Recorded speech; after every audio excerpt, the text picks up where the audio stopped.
میرا اندازہ یہ ہے کہ اب جو مذہبی یہودی ہیں ان کے صبر کا پیمانہ لبریز ہو گیا ہے، اور اب ایک مڈ وے آدمی اس وقت وہاں پر آ گیا ہے، ٹوپی والا۔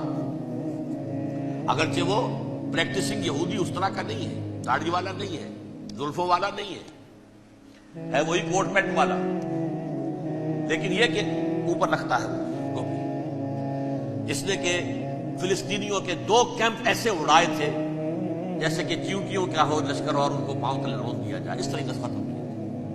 بہت بڑا قاتل، مرڈرر، وہ وزیر اعظم، اور اب جو ہے ان کے صبر کا پیمانہ لبریز ہو گیا ہے۔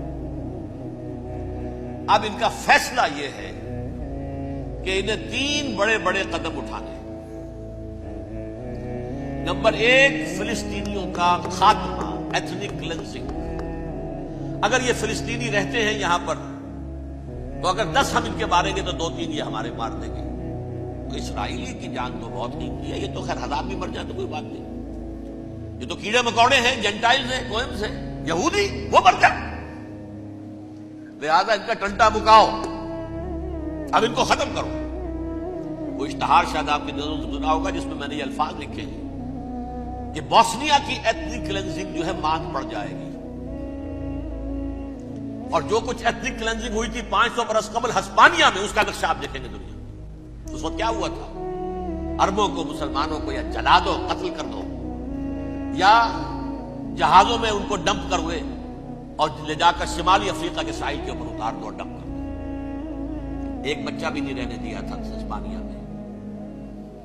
1492 میں سقوط غرناطہ ہوا ہے، اور اس کے بعد 10 سال کے اندر اندر ایک بچہ مسلمانوں کا ختم کر دیا۔ یہ ہے فیصلہ ان کا۔ اب بہت بڑا قدم وہ اٹھانے پر مجبور ہے۔ کب تک آپ رہیں گے؟ ہمارے لوگ مارتے ہیں، 16 نوجوان ہمارے مار دیے۔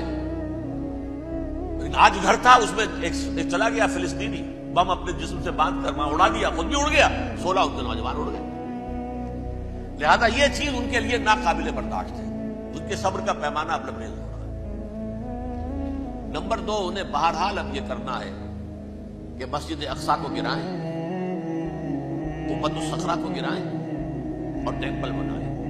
یہ انتفاضہ جو اب شروع ہوا 1 سال پہلے سے، یہ شیرون نے دورہ کیا تھا، مسجد اقصی میں گیا تھا، اور اس نے 3rd ٹیمپل کی تعمیر کے لیے ایک پتھر جو ہے بنیاد کا پتھر رکھنے کا ارادہ ظاہر کیا، جس پر فلسطینی نوجوان اٹھے، وہ اینٹیں لے کر، روڑے لے کر، اور اس وقت سے یہ سلسلہ چل رہا ہے۔ کتنے مارے جا چکے ہیں فلسطینی، لیکن کچھ نہ کچھ یہودی بھی مرے، اسرائیلی بھی مرے، اور جیسا کہ میں نے عرض کیا اب ان کے صبر کا پیمانہ لبریز ہو گیا۔ انف از انف۔ اب ہم اس معاملے کو ایک دفعہ جو ہے فائنلی ختم کر دیں اور اب بنائیں گے۔ لہذا اب جو ہے کئی ٹن وزن کے وہ جو پتھر تیار ہو کر آگے رکھ دیے گئے ہیں کہ یہاں یہ بنیاد پڑنی ہے، اس کے اندر یہ پتھر لگے۔ تو آپ نوٹ کیجئے، number 1، ethnic cleansing of Palestinians in Israel. Number 2, demolition of the Aqsa mosque and the Qubbat al-Sakhra.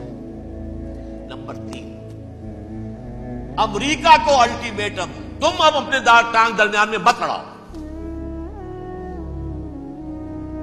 اور اس کے لیے دھمکی، اگر تم نے ہمارے معاملے میں رکاوٹ ڈالی تمہاری اینٹ سے اینٹ بجا دیں گے۔ نیتن یاہو نے یہ کہا تھا، میں واشنگٹن میں آگ لگا دوں گا۔ یہ انہوں نے امریکہ میں عظیم ترین دہشت گردی کر کے امریکہ کی ایڈمنسٹریشن کو، انتظامیہ کو یہ دھمکی دے دی ہے کہ باز آ جاؤ۔ چنانچہ میں یہ بات کہہ کے پرسوں جمعے میں اپنی مسجد دارالسلام سے نکلا، شام کو، اسی شام کو میں نے ایریل شیرون کی تقریر سن لی T V per. It is not acceptable. Don't appease the Arabs at our expense. We are not going to become Czechoslovakia. We have to depend on ourselves only and rely on ourselves only. کیا مطلب ہے اس کا؟ کس کو سنا رہا ہے؟ امریکہ بہادر، ہم تمہارے محتاج نہیں ہیں، ہم تمہارے ٹکڑے اڑا دیں گے، تیسرے کر دیں گے تمہارے، تم بیچ میں آؤ تو صحیح۔ ہم